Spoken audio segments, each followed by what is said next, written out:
നമ്മൾ ന്യൂ കാറിൽ നോക്കിക്കഴിഞ്ഞാലും യൂസ്ഡ് കാറിൽ നോക്കിക്കഴിഞ്ഞാലും ഏറ്റവും കൂടുതൽ എൻക്വയറി ഉള്ള ഒരു സെഗ്മെന്റ് ആണ് കോമ്പാക്ട് എക്സ്യൂവി സെഗ്മെന്റ്. കോമ്പാക്ട് എക്സ്യൂവി സെഗ്മെന്റിൽ ഒരു രാജാവിനെയും കൊണ്ടാണ് നമ്മളിന്ന് വന്നിരിക്കുന്നത്. 2018 model SX+ Creta. 2015 Creta first generation ഇന്ത്യയിൽ ലോഞ്ച് ചെയ്യുന്നത്. നമ്മുടെ കയ്യിൽ ഇപ്പോൾ ഉള്ളത് 2018 വന്ന ഫേസ് ലിഫ്റ്റഡ് മോഡലാണ്. ഒരു 1.6 ലിറ്റർ പെട്രോൾ ഓട്ടോമാറ്റിക് എഞ്ചിനാണ് ഈ വെഹിക്കിളിൻ്റെ അകത്തുള്ളത്. നമുക്ക് എക്സ്പെക്ട് ചെയ്യാൻ പറ്റുന്ന മൈലേജ് ഒരു 12 to 15 കിലോമീറ്റർ ഒക്കെയാണ്. വളരെ ലോ കിലോമീറ്റർ ഡ്രൈവൺ ആയിട്ടുള്ള വെഹിക്കിളാണിത്. ആകെ 40,000 കിലോമീറ്ററാണ് ഈ വെഹിക്കിൾ ഓടിയിട്ടുള്ളൂ. അതുപോലെ തന്നെ ഹുണ്ടായുടെ കമ്പനി വാറണ്ടിയും ഈ വെഹിക്കിളിൽ അവൈലബിൾ ആണ്. 0 ക്ലെയിം ഹിസ്റ്ററി ആണ് ഈ വെഹിക്കിളിനുള്ളത്. 50% നോ ക്ലെയിം ബോണസ് ഈ വെഹിക്കിളിൽ അവൈലബിൾ ആണ്. ഒരു ഫുൾ ഓപ്ഷൻ വെഹിക്കിൾ ആയതുകൊണ്ട് തന്നെ സൺറൂഫ് ഈ വെഹിക്കിളിൽ വരുന്നുണ്ട്. വയർലെസ് ചാർജിംഗ് ഉണ്ട്. പുഷ് ബട്ടൺ സ്റ്റാർട്ടും കീലെസ് എൻട്രിയും വരുന്നുണ്ട്. ഓട്ടോ ഫോൾഡിംഗ് മിറർ വരുന്നുണ്ട്. റിയർ AC വെൻസ് വരുന്നുണ്ട്. അങ്ങനെയുള്ള ഒരുപാട് ഫീച്ചേഴ്സ് ഈ വെഹിക്കിളിൻ്റെ അത് ഉണ്ടായി കൊടുത്തിട്ടുണ്ട്.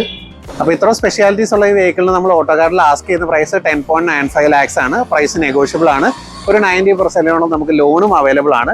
അപ്പോൾ ഇതുപോലെയുള്ള കൂടുതൽ വെഹിക്കിൾസിന്റെ ഡീറ്റെയിൽസ് ഫോട്ടോസ് ഒക്കെ കാണണമെന്നുണ്ടെങ്കിൽ ഈ ചാനൽ ഫോളോ ചെയ്യുക.